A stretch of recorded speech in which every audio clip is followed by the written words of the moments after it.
को केंद्रीय मंत्री और पश्चिमी यूपी के जाट नेता संजीव बालियान के घर पर यह बैठक होगी। यूपी के जाट नेताओं की यह बैठक बुलाई गई है ताकि पार्टी के तौर पर इसका राजनीतिक जवाब दिया जा सके। तमाम जाट नेताओं को बुलाकर न केवल कृषि बिल के कानूनों को समझाने की कोशिश होगी, बल्कि ये भी कोशिश की जाएगी कि इस कानून के जरिए न केवल भावनाएं भड़काई जा रही हैं, बल्कि पूरे सिस्टम को खराब करने की कोशिश की जा रही है। किसानों को इस कानून से कोई भी नुकसान नहीं होने जा रहा है। हमारे साथ हमारे संवाददाता पंकज झा सीधे जुड़ गए, उनका रुख कर लेते हैं। पंकज, आज की बैठक में जाट नेताओं से बीजेपी के तमाम नेता क्या कहने वाले?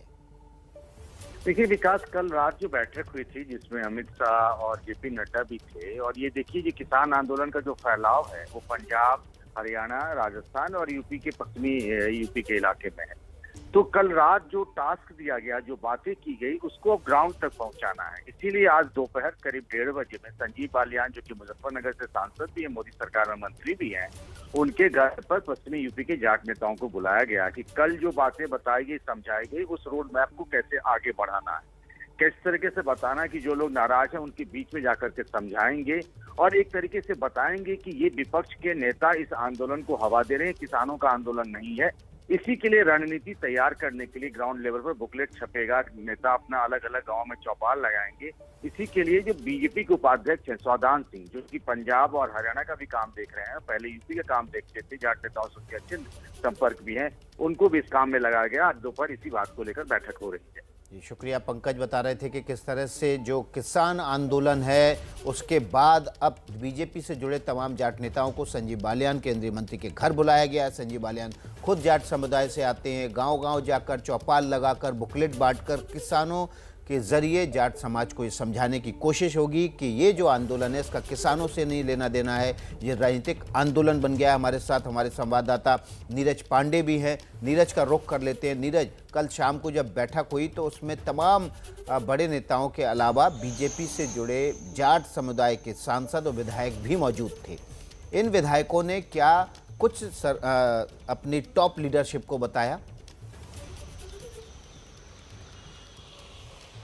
देखिए, उन्होंने ग्राउंड रियलिटी तो बताई ही। जाट लीडर्स ने अपने टॉप लीडरशिप को बताया कि कैसे हालात हैं, कैसे लोग अब ये जो किसान आंदोलन था जाट आंदोलन में धीरे धीरे तब्दील होता जा रहा है। लेकिन इस पर जो अमित शाह ने सीधे तौर पर अपने नेताओं को कहा कि आप लोगों में कहीं ना कोई कमी रही है कि जिसकी वजह से आप अपनी बात समझा नहीं पाए, इसलिए आप लोगों को ये कहा जा रहा है कि आप इसको नए सिरे से तैयारी कीजिए और लोगों के बीच में जाइए, खाप के बीच में जाइए, गांव-गांव लोगों के साथ बैठिए और उनको समझाइए कि ये आंदोलन, ये जो बिल है, ये जो कानून है, वो कहीं से भी किसान विरोधी नहीं है।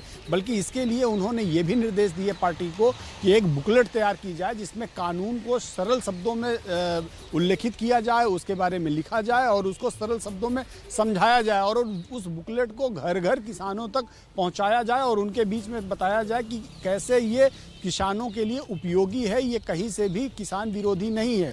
क्योंकि अब सरकार भी मानती है और कहीं ना कहीं भारतीय जनता पार्टी को भी ये लग रहा है कि ये जो किसान आंदोलन है धीरे धीरे जाट आंदोलन की तरफ बढ़ता जा रहा है और जाटों ने इसे अपने सम्मान के साथ जोड़ लिया है। तो उसी बात को लेकर गृह मंत्री और भाजपा के राष्ट्रीय अध्यक्ष जेपी नड्डा ने अपने नेताओं के साथ संवाद किया कि इसको उन्हें समझाने की ज़रूरत है कि ये आपके सम्मान से जुड़ा विषय नहीं है, बल्कि ये किसानों के हित का विषय है, किसानों के सम्मान से जुड़ा मामला है कि ये जो कानून है, इस कानून के कितने फायदे हैं ये आप उनको बताइए। क्योंकि जब तक आप उन्हें कानून के बारे में बताएंगे नहीं, उनको ये बात समझ में नहीं आएगी, तब तक वो लोग अपना आंदोलन छोड़ेंगे नहीं। जी नीरज, आज जो संजीव बालियान के घर बैठक होने वाली है उस पर भी आप नजर रखिएगा और इस बैठक से क्या निकलेगा उस पर भी अपडेट हम आपको देते रहेंगे। तो किसान आंदोलन के बहाने अब जाट राजनीति और वोट बैंक की राजनीति होने लगी है, उस पर बीजेपी की पैनी नजर है।